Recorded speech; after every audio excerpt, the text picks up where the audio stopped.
Today we're going to talk about how to turn a very simple 8-note scale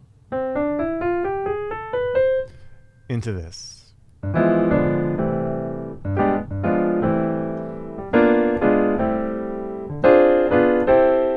My name is Adam Mattis, and today we are talking about bebop chords on a 2-5-1.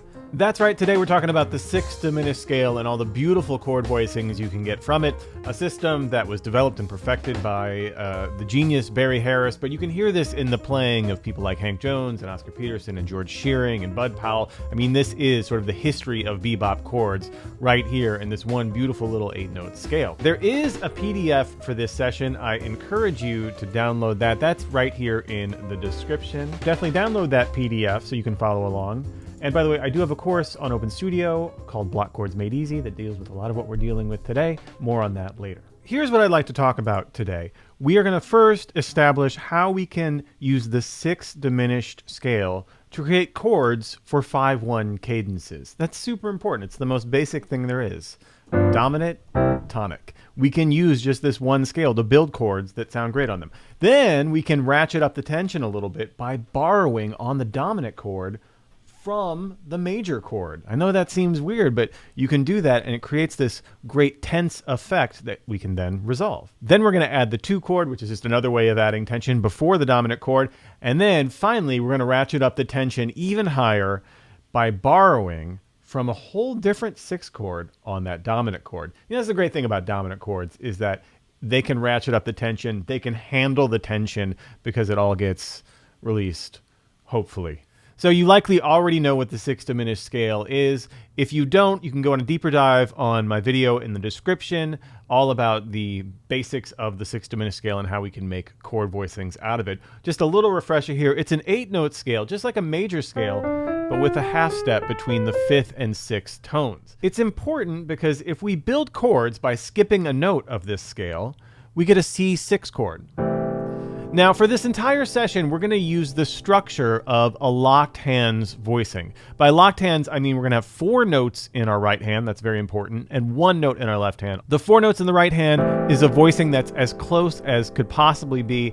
And that 1 note in the left hand is the very top note of the chord in the right hand played with just the left hand here. So for our C6 voicing with the C on top, we have in our left hand C, in our right hand E, G, A, and C. A nice C6. Likely you already know this concept, again, if you know the basics of the 6th diminished.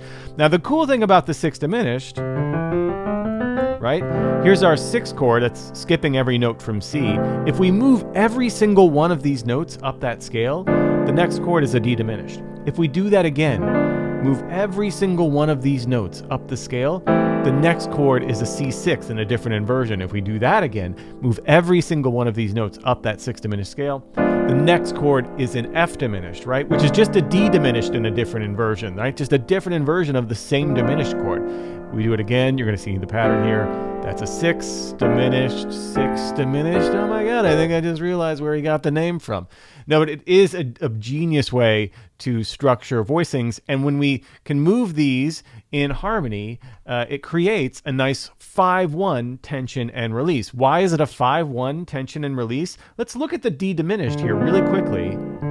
The notes of this are the same notes as a G7 flat 9, which is a 5 chord, a dominant chord in the key of C. So really what you have with the 6th diminished, and again, you probably already know this, is 1, 5, 1, 5, right? C6, right? The D diminished is actually functioning as a G7 flat 9. C6, G7 flat 9.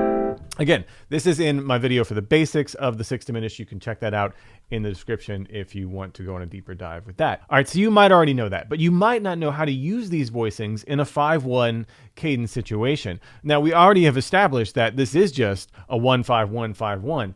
Even in just the C6 diminished scale, making the chords, you have 5-1s all over the place. So with that logic, we can use this, what Barry Harris calls the scale of chords, to comp on 5-1s.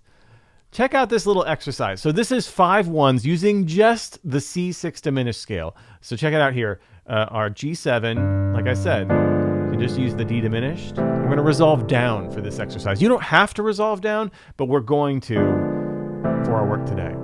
the next inversion up, right? It's just D diminished in a different inversion to our C6 in a different inversion. The next inversion up, right? Just D diminished to C6, the next inversion up, D diminished in a different inversion. We're gonna resolve up here because that's just begging to go. We could go down to A, but we're gonna go up. So really we're resolving to one of the notes of a C triad. It's super strong. So this whole exercise here, you can start building some great comping skills. 2, 3, 4, 3, 4, 2, 3, 4, 2, 3, 4, 2, 3, 4. All of these resolve beautifully. You can start adding some rhythm to this. Little syncopation, little swing. 2, 3, 4. 2, 3, 4, 1, 3, 4. How great is that? It adds this punch to it, that structure of locked hands, right?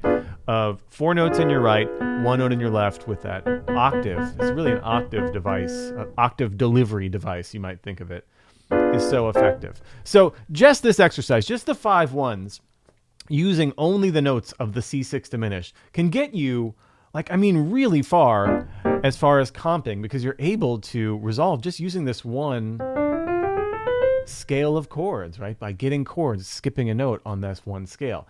Amazing. Now, there's more to this though.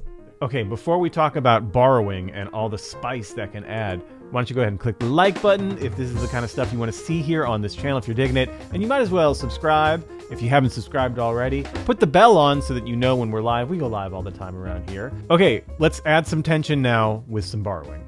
Okay, there's already tension naturally in the 6th diminished just because the diminished is naturally tense. That diminished shape on our G7, 5 chord going to the 1, but we can add even more tension by borrowing, ironically, from the 6 chord. So here, our C6 diminished, right?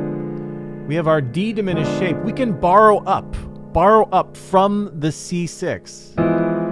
The outside notes, just the 2 outside notes, the octave, right here on our D diminished, the D, we're gonna borrow up a scale tone of our C6 diminished, which is E.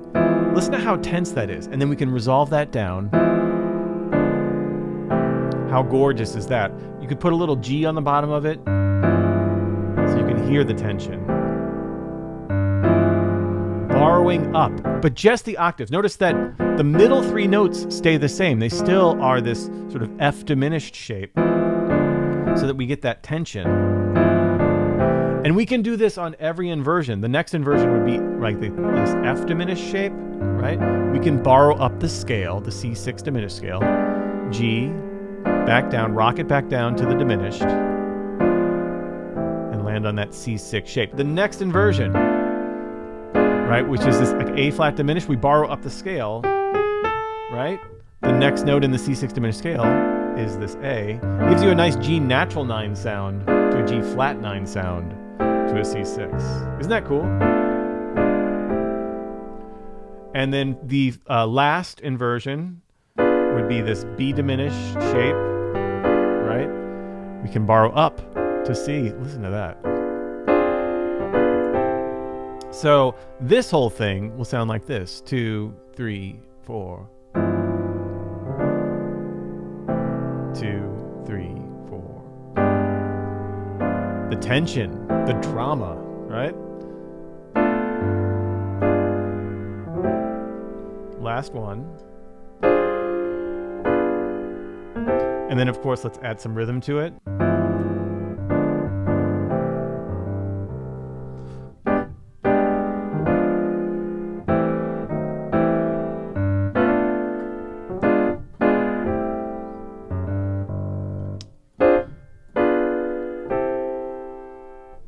That's awesome, isn't it? Isn't that amazing? So there is your 5-1 where you're really able to add, now we can add literally every scale tone of that C6 diminished scale is available on the 5 chord. You could go fully up the chord over G. There's nothing wrong with that either. That's just a different way to do this.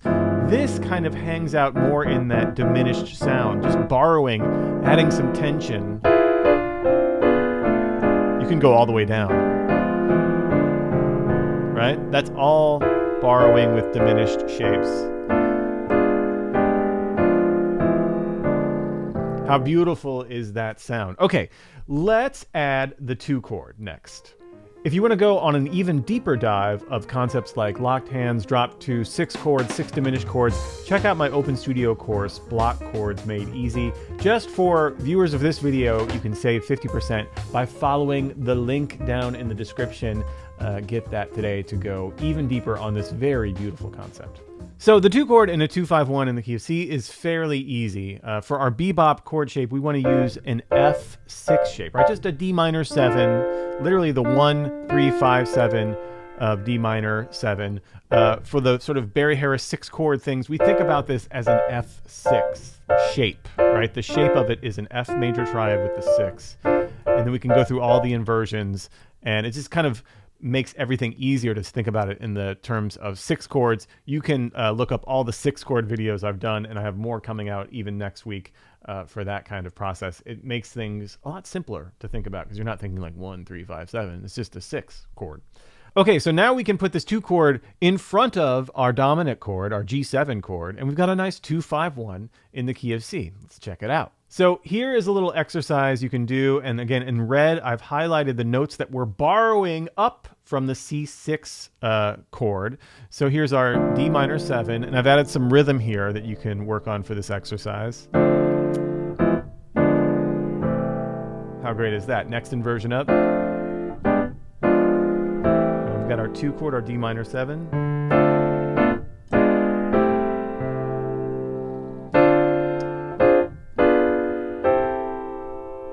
Right? Give this a try. 1, 2, 3, 4. This is so cool, right? You can probably see how handy this is going to be. 3, 4. So having that together, having that 2-5-1, knowing that I can do my F6 shape for a D minor 7, and then find that diminished shape, borrowing up to the next tone up of the C6 diminished scale, and we get this gorgeous sound.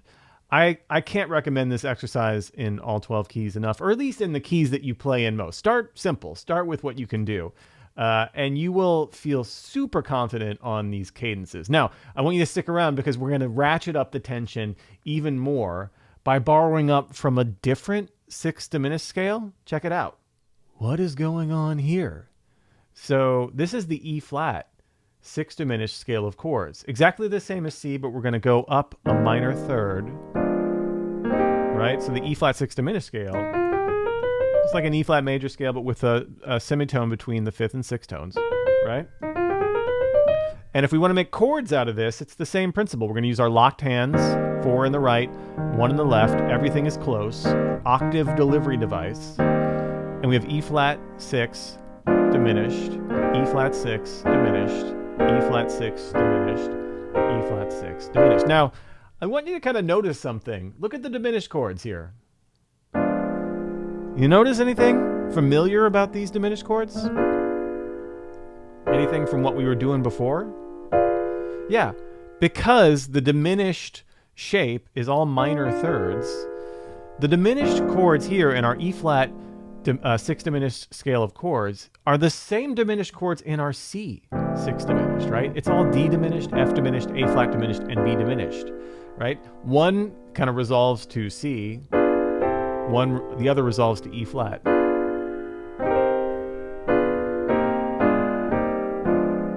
That's E flat. Here's C.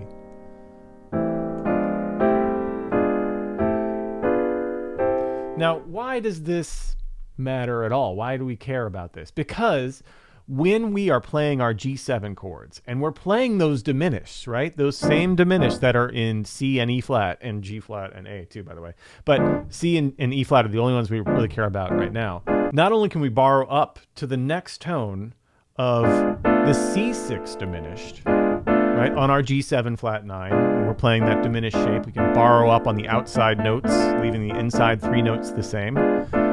We can borrow up for an even crunchier sound to the next note of the E flat 6 diminished. Still on G7. Let's check it out. What does this look like if we borrow up to an E flat 6 on the 5 chord instead of borrowing up to a C6?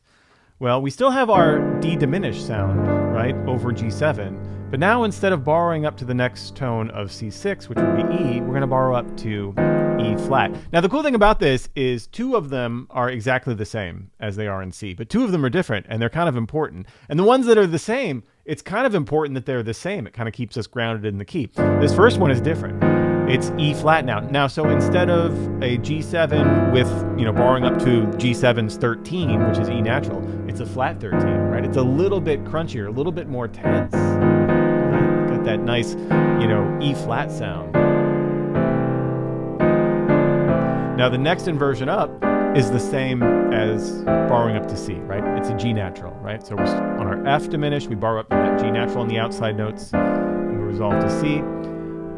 This next one, A flat, right? Inversion of our D diminished. We borrow up. This is different. Instead of A natural, which isn't in the E flat 6 diminished, we borrow up to B flat, giving us, instead of a natural 9 that we're borrowing up to, a sharp 9. This is, you hear this a million times when you're listening to this era of music. And then this final one is the same as C. We're just borrowing up to C. Now check it out. The ones that are the same, the 2 that are the same, is G and C.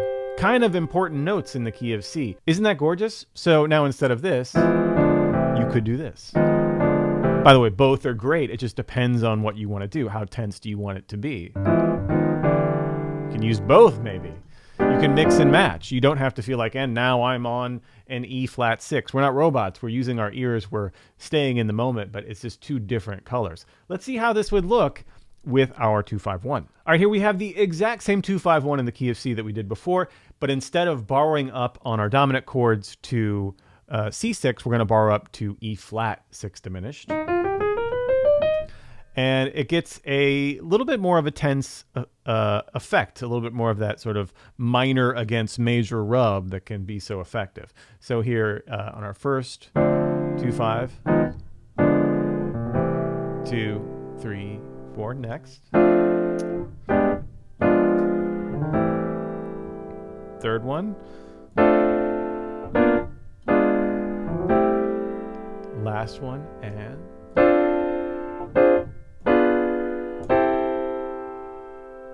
there it is, going from a simple 8-note scale and building our tension off of the chords that you can get from that scale, and then starting to borrow other tones from the scale, and then starting to borrow from a different 6 diminished scale, all ratcheting up these levels of tension. It's beautiful, Thank you, Barry Harris, for the amazing, amazing work in organizing the thoughts on this. And then thanks to all the great players who have developed this over the years. I'm looking at you, Bud Powell, Hank Jones, Barry Harris, George Shearing. Amazing, beautiful stuff. And it's endless, this kind of stuff. It's what I love about making music and the piano is like we can keep going with this for years and years. It just doesn't seem to end. With every door open is a new world of possibilities. So thank you for joining me. Again, check out that PDF below. Check out the original 6 diminished video on YouTube about the basics and the fundamentals of this stuff. Yeah, my name is Adam Manis. Happy practicing.